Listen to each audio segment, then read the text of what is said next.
के कारण brain rot, आजकल जो ब्रेन सड़ने की बीमारी नहीं हो रही है, सड़ने का मतलब आदमी सही ढंग से अच्छी चीजें नहीं सोच पा रहा है, तो वो बीमारी आपको लग जाती है और फिर आपके उत्तर भी गंदे गंदे हो जाते हैं। लिखना कुछ था, लिख कुछ और लेते हैं, जानना कुछ था, समझ कुछ और लेते हैं। भारतीय नंबर वन मीडिया, जो हमारे देश का नंबर वन मीडिया है, क्योंकि हमारे देश में कोई भी नंबर टू नहीं है, सारे नंबर वन मीडिया हमारे देश में। साथ ही साथ हमारे देश में जो यूट्यूब पर कई सारे इन्फ्लुएंसर आए हैं, वो ब्रेन रॉट के मेन कॉजिंग एजेंट है। जैसे वायरस होता है ना बीमारी फैलाने वाले, तो ये बीमारी फैलाने वाले मुख्य कारक है और इसका परिणाम हो रहा है कि यूपीएससी की प्रिपरेशन करने वाले छात्र का दिमाग सड़ जाता है, फिर वो अच्छी चीजों को ज्यादा समय तक झेल नहीं पाता। जैसे ग्रीन बॉन्ड के समय कई लोग कक्षा का त्याग कर गए होंगे, क्योंकि वो कहेंगे कि ये तो हमारे सड़े हुए दिमाग में कैसे प्रवेश कर सकता है। कुछ कंसेप्चुअल बातें, मृदा प्रबंधन की बातें, ये हमारे सड़े हुए दिमाग में कैसे एंट्री कर सकती है, और इसका परिणाम क्या होता है, हर साल प्रीलिम्स फेल, कोई कॉम्पिटिटिव एग्जाम में पास नहीं, फिर बाद में वो कहेगा कि हिंदी माध्यम के छात्र का सिलेक्शन नहीं होता। आजकल तो बाकी माध्यम के विद्यार्थी भी कहने लगे कि सिलेक्शन नहीं होता। वो इसलिए भी नहीं होता है, एक तरफ तो बदमाशी की जा रही है, वो अपनी जगह है, पर दूसरी तरफ ब्रेन रॉट, दिमाग सड़ रहा है, क्योंकि अच्छी चीजें जो जानने योग्य हैं, जरूरत है हमारे लिए, जिससे हमारा भविष्य सुधर सकता है, हमारा मस्तिष्क उसको स्वीकार, ग्रहण और उसको सुनने की क्षमता खो चुका है, और जिसके लिए हमारे मसाले हमारे दिमाग में सड़ने की प्रक्रिया बढ़ सकती है। ऐसी खबरों का आनंद अलग ही है,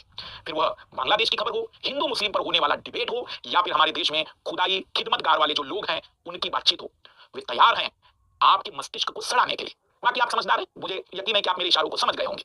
तो सबके बस की बात नहीं है, मैं खुद कहूंगा, कोई जरूरी नहीं है। सड़े हुए दिमाग अगर आईएएस की तैयारी करने लग जाएंगे तो उससे दुख होगा मुझे, क्योंकि ना करिए तैयारी, घर वालों का भी पैसा बर्बाद होगा, तुम्हारी जिंदगी का गोल्डन टाइम पीरियड बर्बाद होगा, और बाद में दोषारोपण पर हमारे ऊपर लगेगा तो हम भी बर्बाद होंगे। तीन लोगों को बचाने का बेस्ट तरीका यही है कि मत करिए आईएएस वाईएएस की तैयारी। अगर आपको ब्रेन रॉट हो चुका है तो आपके दिमाग के सड़ने की बातचीत हो चुकी है।